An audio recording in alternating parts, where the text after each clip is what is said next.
Tech இன் Tamil news 27வது எபிசோடுக்கு உங்கள் நண்பரோடு வரவேற்கிறேன். இந்த வாரத்தில் என்ன முக்கியமான டெக்னாலஜி நடந்திருக்குங்கிறத இந்த வீடியோவில் நம்ம பார்க்கலாம். Back from the dead.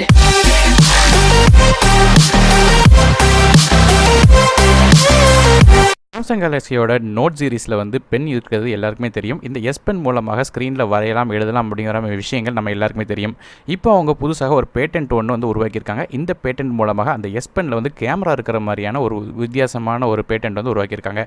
இந்த எஸ் பெனில் எடுக்கிற ஃபோட்டோ எல்லாமே டேரெக்டாக ஃபோனுக்கு ட்ரான்ஸ்ஃபர் பண்ணுற மாதிரியாக ஒரு கம்யூனிகேஷன் மாடலையும் உருவாக்கியிருக்காங்க. ஸோ இதன் மூலமாக டேரெக்டாக எஸ் பென் மூலமாக ஃபோட்டோ எடுக்கலாம். ஒருவேளை வர இருக்கிற சாம்சங் கேலக்ஸி S10 இதை பார்க்க முடியுமா இல்லையாங்கிறத பொறுத்திருந்தான் பார்க்கணும். வர இருக்கிற மோட்டோரோலாவோட Z4 Play அப்படிங்கிற ஃபோனில் 48 மெகா பிக்சல் கேமரா இருக்க போகிறதாக சொல்லியிருக்காங்க. அது மட்டும் இல்லாமல் முக்கியமான விஷயம் என்ன கேட்டிங்கன்னா, இதில் Snapdragon 675 சிப்செட் இருக்குன்னு சொல்லியிருக்காங்க. கிட்டத்தட்ட பார்க்கும்போது Redmi Note 7 Pro மாதிரியே ஸ்பெசிஃபிகேஷன்ஸ் இருக்குது. ஆனால் ஒரு விஷயம் என்னென்னு கேட்டிங்கன்னா, இந்த இடம் கேமரா சென்சர் அவங்க சாம்சங்கோ இல்லைனா சோனியோட சென்சரை யூஸ் பண்ணல. அதுக்கு பதிலாக வித்தியாசமான Q டெக்னாலஜி அப்படிங்கிற கம்பெனிலேருந்து சென்சார் யூஸ் பண்ணுறாங்க. ஸோ எந்த அளவுக்கு இருக்க போகிறதுன்னு தெரியல. அது மட்டும் இல்லாமல் RAM and இன்டர்னல் ஸ்டோரேஜை பொறுத்தவரையும் இந்த ஃபோனில் 4GB RAM with 64GB ஸ்டோரேஜோடும் 6GB RAM with 128GB ஸ்டோரேஜோடும் வரும் சொல்லி எதிர்பார்க்கப்படுது. அது மட்டும் இல்லாமல் Android 9.0 Pieல இந்த ஃபோன் வெளியே வரும் சொல்லி எதிர்பார்க்கப்படுது. பேட்டரி பொறுத்தவரையும் இதில் 3600 mAh இருக்கலாம். ஸ்க்ரீனை பொறுத்தவரை 6.22 இன்ச் இருக்கும் சொல்லி எதிர்பார்க்கப்படுது. ஒருவேளை இந்த ஃபோன் சீப்பாக வருதா காஸ்ட்லியாக வருதாங்கிறது இந்த ஃபோன் லான்ச் ஆகும்போது எக்ஸாக்டாக தெரியும். இருந்து அவங்க அடுத்ததாக தயாரிக்கப்படுற ஸ்மார்ட் ஃபோனுக்கு 2 புது பேட்டன்ட் வாங்கியிருக்காங்க. ஸோ இந்த பேட்டன்ட் படி பார்க்கும்போது ஃப்ரண்ட் சைடில் நமக்கு வித்தியாசமான ஒரு டிஃப்ரெண்ட்டான டிசைனில் கேமரா இன்டர்ஃபேஸ் கொடுத்துருக்காங்க. ஸோ கேமரா மட்டும் இல்லாமல் அடிஷனலாக சென்சாரும் வர்ற மாதிரியே ஒரு ஃபீச்சர் ஃப்ரண்ட்டில் கொடுத்துருக்காங்க. ஸோ ஃப்ரண்ட்டில் கேமரா மட்டும் இல்லாமல் நமக்கு ப்ராக்சிமிட்டி சென்சார் மற்றும் நோட்டிஃபிகேஷன் லைட் மாதிரியான சென்சார்ஸும் ஃப்ரண்ட்லேயே ஸ்க்ரீனில் தெரிகிற மாதிரி ஒரு ஃபீச்சர் கொண்டு வந்திருக்காங்க. இதே மாதிரி 24 டிஃப்ரெண்ட்டான டிசைனில் வேர்ல்டு இன்டெலிஜென்ட் ப்ராப்பர்ட்டியில் அவங்க டிசைன் பண்ணியிருக்காங்க. இது போக ரெண்டாவதாக இன்னொரு பேட்டன்ட் உருவாக்கியிருக்காங்க. இதுதான் கொஞ்சம் இன்ட்ரெஸ்டிங்கான விஷயம். என்னென்னு கேட்டிங்கன்னா, இதே வேர்ல்டு இன்டெலிஜென்ட் ப்ராப்பர்ட்டி ஆஃபீஸில் தான் இந்த பேட்டன்ட் டிசைன் பண்ணியிருக்காங்க. அதுபடி பார்க்கும்போது நமக்கு 4 சைடுமே ஸ்க்ரீன் இருக்கிற மாதிரி இருக்குது. மார்க்கெட்டில் இருக்கிற பெரிய பெரிய கம்பெனி கூட கர்வ் டிஸ்பிளே செஞ்சாங்கன்னா சைடில் மட்டும் தான் கர்வாக இருக்கிற மாதிரி டிசைன் பண்ணியிருப்பாங்க. ஆனால் இது 4 சைடுமே கர்வ் டிஸ்பிளே வர்ற காரணத்தில் கண்டிப்பாக ஒரு ரொம்ப அட்ராக்டிவ் பாயிண்ட்டாக இந்த ஃபோன் அமையுங்கிறதுல எந்த விதமான சந்தேகமும் இல்லை. இப்போதைக்கு இது டிசைனாக தான் இருக்குது. கூடிய விரைவில் இது உண்மையில் வருமா இல்லையாங்கிறத பொறுத்திருந்து தான் பார்க்கணும். Huaweiயோட P30 Pro அப்படிங்கிற வர இருக்கிற ஸ்மார்ட் ஃபோனோட லீக் ஒன்று வந்திருக்குது. அதன்படி பார்க்கும்போது பேக் சைடில் கேமராவோட அரேஞ்ச்மெண்ட் நமக்கு ஒரு வித்தியாசமாக இருக்குது. சொல்லப்போனால் ஆக்வர்டாக இருக்குது. என்னென்னா வழக்கமாக 3 கேமரா அல்லது 4 கேமரா வரிசையாக அடுக்கி வச்சிருப்பாங்க. ஆனால் இந்த இடம் 3 கேமரா இருக்குது. சைட்லேயே அடிஷனலாக இன்னொரு கேமரா கொடுத்துருக்காங்க. இந்த கேமரா தனியாகவும் இல்லை, அது கூட தனியாக இன்னொரு சென்சார்ஸ் இருக்கிற மாதிரி விஷயங்கள் தருது. ஸோ இதை பொறுத்தவரையும் பார்க்கும்போது நமக்கு லேசர் ஆட்டோ ஃபோக்கஸாக இருக்கக்கூடும். அப்படி இல்லைனா TOF கேமராவாக இருக்கும் சொல்லி எதிர்பார்க்கப்படுது. ஸோ எப்படி இருந்தாலும் சரி அடிஷனலாக ஒரு ஃப்ளாஷ் அல்லது வித்தியாசமான ஒரு கேமரா செட்டப்போட இந்த ஃபோன் வரப்போகிறதுங்கிறது எந்த விதமான சந்தேகமும் இல்லை. ஸோ நீங்கள் என்ன நினைக்கிறீங்க? இது TOF கேமராவாக இருக்குமா இல்லை லேசர் ஆட்டோ ஃபோக்கஸாக இருக்குமா? உங்களோட கருத்து எனக்கு கீழே கமெண்ட்ஸில் மென்ஷன் பண்ணுங்கள். சோனியிலேருந்து அடுத்து வர போகிற ஃபோனான Xperia XA3 TOF கேமரா இருக்க போகிறதாக ஒரு இன்ஃபர்மேஷன் வந்துருந்துச்சு. ஸோ இந்த நேரத்தில் சோனி ஒரு வீடியோ ரிலீஸ் பண்ணியிருக்காங்க. அதன்படி பார்க்கும்போது TOF கேமரா மூலமாக என்னெல்லாம் விஷயங்கள் செய்ய முடியும் அப்படின்னு போட்டிருக்காங்க. அதாவது ரியல் வேர்ல்டில் நம்ம கண்ணுக்கு தெரியாத அளவுக்கு ஒரு அனிமேஷன் ஃபோன் மூலமாக வரைஞ்சி அது ஃபோன் மூலமாகவே பார்க்குற மாதிரி விஷயம் வச்சிருக்காங்க. அது மட்டும் இல்லாமல் எந்தெந்த டேட்டில் எந்த அனிமேஷன் பார்த்தாங்களோ அதை சேவ் பண்ணுறதுக்கான ஃபீச்சரும் அதில் கொடுத்துருக்காங்க. இது போக கேமரா மூலமே ஆகுமெண்டட் ரியாலிட்டி கேம் விளாடுற மாதிரி ஃபீச்சரும் வச்சிருக்காங்க. ஸோ அதன் மூலமாக ஜஸ்ட் ஒரு ஆக்ஷன் மூலமாகவே ரியல் வேர்ல்டில் உங்களுக்கு கேம் உங்கள் ஃப்ரெண்ட்ஸ் கூட விளாடுற மாதிரி ஒரு ஃபீச்சர் கொண்டு வந்திருக்காங்க. ஸோ வர இருக்கிற சோனி Xperia XA3 இது பார்க்கலாம் சொல்லி எதிர்பார்க்கப்படுது. வாட்ஸ்அப்பில் ஸ்டிக்கர்ஸ் இருக்கிறது நம்ம எல்லாருக்குமே தெரியும். இதை பற்றின பிரத்யேகமான வீடியோ ஏற்கனவே நம்ம சேனலில் வீடியோவை போட்டிருந்தோம். ஸோ இப்போ இந்த ஸ்டிக்கர் டவுன்லோட் பண்ண நினச்சோன்னா நம்ம ஃபுல் பேக்கேஜாக தான் டவுன்லோட் பண்ணுற மாதிரி ஆப்ஷன் இது முன்னாடி கொடுத்துருந்தாங்க. ஸோ இப்போ ஒரு புது அப்டேட் வந்திருக்கு. இதன் மூலமாக நமக்கு தேவையான ஒரு தனிப்பட்ட ஸ்டிக்கரை மட்டும் ஒரு பெரிய பேக்கேஜில் டவுன்லோட் பண்ணுற மாதிரி ஃபீச்சர் கொடுத்துருக்காங்க. இவ்வளோ நாள் நம்ம ஒரு ஸ்டிக்கர் யூஸ் பண்ண நினச்சோன்னா அதுக்குரிய முழு பேக்கேஜ் டவுன்லோட் பண்ணால் மட்டும் தான் அந்த சிங்கிள் ஸ்டிக்கரை யூஸ் பண்ண முடியும். ஸோ இது தேவையற்றதாக இருந்துச்சு. இப்போ இந்த அப்டேட் மூலமாக ஒரு சிங்கிள் ஸ்டிக்கரை உங்களால் ஈஸியாக தேர்ந்தெடுத்து அதை மட்டும் டெவலப் பண்ண முடியும். ஆப்பிளோட iOSல குரூப்பாக வீடியோ கால் பண்ணுறதுக்கு FaceTime அப்படிங்கிற ஒரு ஃபீச்சர் கொடுத்துருந்தாங்க. இந்த FaceTime ஃபீச்சரில் ஒரு வித்தியாசமான ஒரு பக் இருந்துச்சு. அதாவது ஃபோன் நீங்கள் அட்டன் பண்ணாமலே உங்களோட குரல் மற்றவங்களுக்கு கேட்குற மாதிரி ஒரு வித்தியாசமான ஒரு பக் இருந்துச்சு. இது ரொம்ப மோசமான விஷயம். ஏன்னு கேட்டிங்கன்னா, கால் அட்டன் பண்ண முன்னாடி உங்கள் குரல் மற்றவங்களுக்கு கேட்டுச்சுன்னா உங்கள் பிரைவசி பாதிக்கும். காலை அட்டன் பண்ணுறீங்களோ இல்லையோ உங்களோட குரல் மற்றவங்களுக்கு கேட்டுச்சுன்னா அது எவ்வளோ மோசமான பக்காக இருக்கும் அப்படிங்கிறதுல எந்த விதமான சந்தேகமும் இல்லை. இந்த FaceTime பக்கை இப்போ ஆப்பிள் சரி பண்ணியிருக்காங்க. அது iOS 12.1.4ங்கிற OS அப்டேட் மூலமாக அதை சரி பண்ணியிருக்காங்க. இப்போதைக்கு இது சப்போர்ட் ஆகிற எல்லா ஃபோனுக்கு கிடச்சிட்டு இருக்கு. ஒருவேளை நீங்கள் ஐஃபோன் யூஸ் பண்ணுறீங்களா, இந்த பக் எப்போது பார்த்துருக்கீங்களா இல்லையாங்கிறது கீழே கமெண்ட்டில் மென்ஷன் பண்ணுங்கள். ஹோவேலேருந்து மொபைல் வேர்ல்ட் காங்கிரஸ் ஈவெண்ட்டுக்கு டீசர் ஒன்று போட்டிருந்தாங்க. அந்த டீசர் படி பார்க்கும்போது நமக்கு ஒரு ஃபோல்டபுள் ஸ்மார்ட் ஃபோன் வரப்போகிறதாக ஒரு இன்ஃபர்மேஷன் வந்திருக்கு. நீங்கள் பார்த்தீங்கனாலே தெரியும், அந்த டீசர்லேருந்து ஒரு ஃபோல்டபுள் ஸ்மார்ட் ஃபோன் சைடில் ஸ்க்ரீன் இருக்கிற மாதிரி ஒரு பெசல்ஸ் தெரியும்.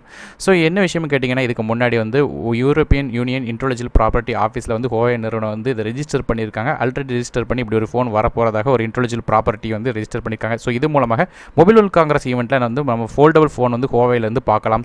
ஷாமிலேருந்து மீமென்ஸ் ஸ்போர்ட்ஸ் ஷூ 2 அப்படிங்கிற ஒரு ஷூ வந்து இந்தியாவில் வந்து லான்ச் பண்ணியிருக்காங்க. இந்த ஷூ வந்து விலையை பொறுத்தவரையும் இந்தியாவில் வந்து 2499 ரூபாய்க்கு வந்து விற்கிறாங்க. நார்மலான சேல் இல்லாமல் க்ரௌட் ஃபண்டிங்கில் வந்து இந்த ஷூ விற்கிற காரணத்தினால இதோட விலை வந்து 2999 வரையும் ஏறதுக்கான வாய்ப்பு இருக்குது. நமக்கு மார்ச் 15ஆம் தேதியிலேருந்து இந்த ஷூ வந்து ஷிப்பிங் ஆரம்பிக்கும் அப்படின்னு சொல்லியிருக்காங்க. சாம்சங்கோட கேலக்ஸி A9 ஃபோனோட விலை இப்போ குறைஞ்சிருக்கு. இந்த ஃபோன் லான்ச் ஆகும்போது இது 36,990 ரூபாய்க்கு வித்துட்டு இருந்தாங்க. ஏற்கனவே இது வந்து 33,990 அப்படின்னு சொல்லி விலை குறைச்சி வித்துட்டு இருந்தாங்க. இது மேலும் விலை குறைஞ்சி இப்போ 30,990 ரூபாய்க்கு இந்தியாவில் விற்கிறாங்க. ஒருவேளை இந்த ஃபோன் வாங்கணும்னு நினச்சிங்கன்னா இதோட லிங்க் வந்து கீழே வீடியோவாக டிஸ்கிரிப்ஷனில் கொடுக்குறேன். அந்த வீடியோ கிளிக் பண்ணி அது கீழே இருக்கிற லிங்க் மூலமாக இந்த ஃபோனை வாங்க முடியும். சாம்சங்லேருந்து வர இருக்கிற ஃபோல்டபுள் ஃபோனான கேலக்ஸி Fஓட ரெண்டர்ஸ் இப்போ லீக் ஆகிருக்குது. ஏற்கனவே போன டெக் இன் தமிழ் நியூஸ் 26 எபிசோடில் வந்து ஒரு சாம்சங்கோட கேலக்ஸி ஃபோன் வந்து மடிக்கிற மாதிரியான ஒரு விஷயங்கள் தெரியுது அப்படிங்கிற ஒரு வீடியோ வந்து ஏற்கனவே நம்ம போஸ்ட் பண்ணியிருந்தோம். அந்த டெக் இன் தமிழ் நியூஸ் பார்க்கலன்னா அதோட லிங்க் டிஸ்கிரிப்ஷன் கொடுக்குறேன், கிளிக் பண்ணி பார்த்துக்கோங்க. ஸோ இப்போ வந்து இதோட ஒரு ரெண்டர்ஸ் வந்துருக்குது. இதன்படி பார்க்கும்போது நம்ம வந்து பெசல் ரொம்ப ஷார்ட்டாகவும் ஸ்லிம்மாகவும் இருக்குது. அது மட்டும் இல்லாமல் இந்த ஃபோனோட ஸ்க்ரீனை பொறுத்தவரை நமக்கு 7.3 இன்ச் வந்து ஃபுல்லாக வருது. அதாவது ஒரு டேப்லெட் மாதிரி இருக்குது. இதோட ரெசல்யூஷனை பொறுத்தவரை 1536 × 2152 பிக்சல்ஸ் இருக்குது அப்படி சொல்கிறாங்க. அது மட்டும் இல்லாமல் இது மடித்து பாதியாக மடிக்கும் போது இது வந்து 4.58 ஸ்க்ரீனாக மாறுது. அதாவது ஒரு பாதி ஃபோனாக மாறிடுது. அது மட்டும் இல்லாமல் இந்த ஃபோனுக்கு வந்து ஒரு பேட்டரிக்கு பதிலாக 2 பேட்டரி இருக்கும்னு சொல்லி எதிர்பார்க்கப்படுது. பேக் சைடில் நமக்கு 3 கேமராவாக இருக்கும்னு சொல்கிறாங்க. அது மட்டும் இல்லாமல் ஃப்ரண்ட் சைடு செல்ஃபி கேமரா இல்லாத காரணத்தில் தான் பேக் சைட் கேமராவே செல்ஃபி கேமராவாக யூஸ் பண்ணுற மாதிரியாக இந்த மாடல் இருக்கும்னு சொல்லி எதிர்பார்க்கப்படுது. February 20ஆம் தேதி இது வந்து லான்ச் ஆகலாம் சொல்லி எதிர்பார்க்கப்படுது. சாம்சங்கோட கேலக்ஸி S10 லான்ச் இருக்கும்போது இதில் வந்து 3 டிஃப்ரெண்ட்டான மாடல் இருக்கும்னு சொல்லி ஏற்கனவே நம்ம டெக் இன் தமிழ் நியூஸில் சொல்லியிருந்தோம். இப்போ இதில் வந்து லைட் வெயிட் வெர்ஷன், அதாவது லைட் மாடலான சாம்சங் கேலக்ஸி E அப்படிங்கிற ஒரு ஃபோனோட ரெண்டர்ஸ் வந்து லீக் ஆயிருக்கு. அதுபடி ஃப்ரண்ட் சைடில் பார்க்கும்போது நமக்கு ஒரு பஞ்ச் ஹோல் கேமராவோட ஒரு ஸ்க்ரீன் தெரியுது. பேக் சைடில் நமக்கு டுவல் கேமரா இருக்குது, LED ஃப்ளாஷும் இருக்குது. ஸோ இந்த ஃபோன் வந்து லான்ச் ஆகும்போது இதுதான் இருக்கிறதுலே வந்து லோயஸ்ட் ரேட் செக்மெண்ட்டாக அந்த 3 ஃபோனில் இருக்கும்னு சொல்லி எதிர்பார்க்கப்படுது. சாம்சங்கோட கேலக்ஸி S9 ப்ளஸோட விலை இப்போ 7,000 ரூபா குறைஞ்சி 57,900 ரூபாய்க்கு விற்கிறாங்க. அதாவது 64 GB மாடல் வந்து இதுக்கு முன்னாடி 64,900 ரூபாய்க்கு வித்துட்டு இருந்துச்சு. இது இப்போ 57,900 ரூபாய்க்கு விற்கிறாங்க இந்தியாவில். நோக்கியா 6.1 ப்ளஸ் அண்ட் 5.1 ப்ளஸ் ஆகிய 2 ஃபோன்லேயே வந்து சார்ஜிங் கேபிள் பிரச்சனை இருக்கிறதாக நிறைய யூசர்ஸ் வந்து ரிப்போர்ட் சொல்லியிருக்காங்க. அதுபடி பார்க்கும்போது சார்ஜ் பண்ணாலும் சில நேரம் தானாலே வந்து சார்ஜ் கட் ஆகிறதா சொல்லியிருக்காங்க. இந்த விஷயமாக சர்வீஸ் ஸ்டேஷனுக்கு சில பேர் வந்து ஃபோனை கொண்டு போயிருந்தாலும் அது வந்து உடனே சர்வீஸ் பண்ண முடியாது, 30 நாள் கிட்ட ஆகும் அப்படிங்கிற மாதிரி டைம் வந்து ஸ்லாட் கொடுத்துருக்கிறதா சொல்லியிருக்காங்க. ஸோ உங்களுக்கு இந்த நோக்கியா 6.1 ப்ளஸ் அல்லது 5.1 ப்ளஸில் ஏதாவது பிரச்சனை இருக்கா கீழே கமெண்ட்டில் மென்ஷன் பண்ணுங்கள். Qualcommலேருந்து Snapdragon 712 அப்படிங்கிற ஒரு புது சிப்செட் வந்து உருவாக்கியிருக்காங்க. இந்த சிப்செட் வந்து என்னென்னு கேட்டிங்கன்னா, கிட்டத்தட்ட பார்க்கும்போது Snapdragon 710 அப்படிங்கிற சிப்செட்டுக்கு ஒத்து இருக்கிற மாதிரி விஷயங்கள் நிறைய இருக்குது. ஆனால் என்ன ஒரு விஷயம்னு கேட்டிங்கன்னா, நமக்கு Snapdragon 710 வந்து ப்ராசரோட ஸ்பீடை பொறுத்தவரையும் 2.2 GHz வரையும் தான் கிளாக் ஸ்பீடு வந்து போகும். ஆனால் இந்த Snapdragon 712 சிப்செட்டில் வந்து ஸ்பீடை பொறுத்தவரையும் நமக்கு 2.3 GHz வரையும் போகுது. மற்றபடி ஸ்பெசிஃபிகேஷன்ஸ் வச்சு கம்பேர் பண்ணி பார்த்தோம்னா கிட்டத்தட்ட ரெண்டுமே வந்து ஒன்று தான். ஆனால் ஒரே ஒரு விஷயம் என்னென்னு கேட்டிங்கன்னா, அதில் வந்து குயிக் சார்ஜ் 4 மட்டும் தான் Snapdragon 710 சப்போர்ட் ஆச்சு. இதில் வந்து குயிக் சார்ஜ் 4 ப்ளஸ் அப்படிங்கிற சப்போர்ட்டில் இருக்கிறதுனால கூட கொஞ்சம் ஃபாஸ்ட்டாக சார்ஜ் ஆயிரும். மற்றபடி கேமரா சப்போர்ட்டாக இருக்கட்டும் இல்லைனா மோடமாக இருக்கட்டும் எல்லாமே ஒரே விஷயமாக தான் இருக்குது. ஓப்போவில் வந்து Find Z அப்படிங்கிற ஃபோனை வந்து போன வருடம் வந்து ஓப்பனர் வந்து ரிலீஸ் பண்ணாங்கிறது நம்ம எல்லாருக்குமே தெரியும். இதை பற்றின வீடியோ வந்து கீழே டிஸ்கிரிப்ஷனில் கொடுக்குறேன், அதை யூஸ் பண்ணி பார்த்துக்கோங்க. இப்போ வந்து Find Z அப்படிங்கிற அடுத்த ஜென்ரேஷன் ஃபோனை வந்து ஓப்பனர் உருவாக்குறதுக்காக இன்டெலெக்சுவல் ப்ராப்பர்ட்டி வந்து யூரோப்பியன் யூனியன் இன்டெலெக்சுவல் ப்ராப்பர்ட்டி ஆஃபீஸில் வந்து ரெஜிஸ்டர் பண்ணியிருக்காங்க. அதுபடி பார்க்கும்போது இந்த ஃபோனில் வந்து Snapdragon 855 சிப்செட் இருக்கும்னு சொல்லி எதிர்பார்க்கப்படுது. ஸோ கண்டிப்பாக ஃபாஸ்ட்டாக இருக்கும். அது மட்டும் இல்லாமல் 855 இருக்கிற காரணத்தினால இது 5G வந்து சப்போர்ட் ஆகும். ஸோ 5G டிவைஸாக இருக்க போகுது. அது மட்டும் இல்லாமல் கேமரா பொறுத்தவரைக்கும் ஏற்கனவே வந்து ஓப்போவில் வந்து 10x ஆப்டிக்கல் ஜூம் இருக்கிற மாதிரியான கேமராவோட மாடல் வந்து உருவாக்கி இருக்கிறதா சொல்லியிருந்தோம். அது மட்டும் இல்லாமல் ஃபிங்கர் பிரிண்ட் ஸ்கேனரும் வந்து அதுக்குள்ளேயே வந்து ஃபோன் டிஸ்பிளேல இருக்கிற மாதிரி சப்போர்ட்டும் இருக்கும் சொல்லி எதிர்பார்க்கப்படுது. ஸோ இந்த ரெண்டு விஷயங்களும் இந்த ஃபோனில் இருக்க போகுது. அது மட்டும் இல்லாமல் 3D TVF கேமரா, அது மட்டும் இல்லாமல் ஆகுமெண்டட் ரியாலிட்டி சப்போர்ட்காக, அது மட்டும் இல்லாமல் நமக்கு வந்து 50 வாட் சூப்பர் ஊக் சார்ஜிங் இருக்கிற காரணத்தினால ரொம்ப ஃபாஸ்ட்டாக சார்ஜ் ஆகும் எதிர்பார்க்கப்படுது. ஸோ இந்த ஃபீச்சர்ஸ்லாம் இந்த Oppo Find Zல இருக்கலாம் சொல்லி எதிர்பார்க்கப்படுது. ஸோ இந்த ஃபோன் லான்ச் ஆகும்போது என்ன ஃபீச்சர்ஸ் வருது அப்படிங்கிறது எக்ஸாக்டாக தெரியும். சாம்சங்கோட வர இருக்கிற ஃபோனான கேலக்ஸி A50 அப்படிங்கிற மிட்ரேஞ்ச் ஸ்மார்ட் ஃபோனில் வந்து நமக்கு பாப்அப் செல்ஃபி கேமரா இருக்க போகிறதாக ஒரு இன்ஃபர்மேஷன் வந்திருக்கு. ஏற்கனவே இந்த சாம்சங் கேலக்ஸி A50யோட லீக்ஸ்லாம் வந்து நம்ம நெட்டில் ஃபுல்லாக பரவிட்டு இருந்துச்சு. இப்போ இதை கன்ஃபார்ம் பண்ணுற விதமாக இந்த ட்விட்டர் மெசேஜும் இருக்குது. இந்த இன்ஃபர்மேஷனை ட்விட்டர் ஐஸ் யூனிவர்ஸ் அப்படிங்கிற ஒரு அக்கௌண்ட்லேருந்து வந்திருக்கு. அதன்படி பார்க்கும்போது நமக்கு வந்து வர இருக்கிற சாம்சங் மிட்ரேஞ்ச் ஃபோன்லேயே வந்து பாப்அப் செல்ஃபி கேமரா வரலாம்னு சொல்லி எதிர்பார்க்கப்படுது. சோனியோட மிட்ரேஞ்ச் ஃபோனான Xperia XA3 வர இருக்கிற ஃபோனில் வந்து நமக்கு வந்து ஒரு மாடல்ஸ் வந்து லீக் ஆகிருக்கு. அந்த மாடல் படி பார்க்கும்போது ஃபோன் வந்து ஃபுல்லாக வந்து பெசல் லெஸ்ஸாகவும் இல்லை. அது மாதிரி டாப்பில் நீங்கள் பார்த்தீங்கன்னா தெரியும், டாப்பில் வந்து பெசல் இருக்குது, பாட்டமில் பெசல் இல்லை.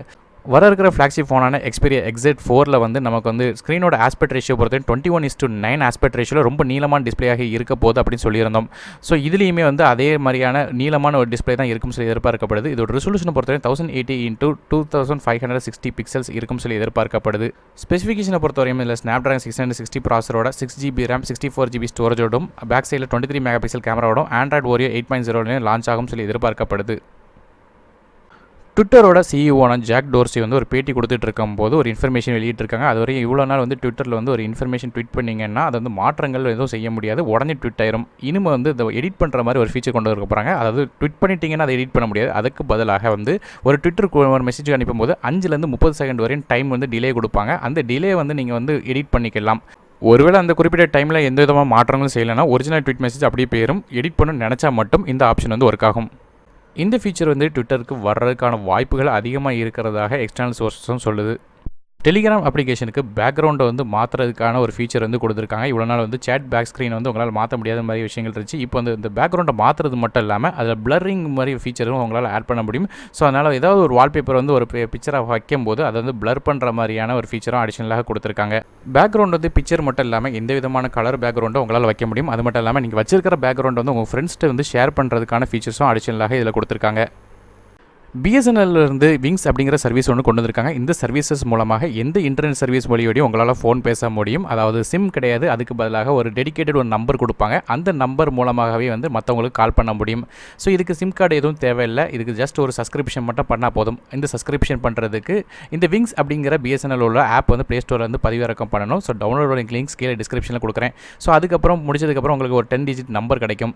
அது மட்டும் இல்லாமல் இந்த விங்ஸ் டு விங்ஸ் கால் பண்ணிங்கன்னா டேரெக்டாக வீடியோ கால் பண்ண முடியும். மற்ற கால் வந்து பண்ணணும்னு நினச்சிங்கன்னா ஆடியோ காலாக மற்ற எந்த ஃபோனுக்கும் பண்ண முடியும்.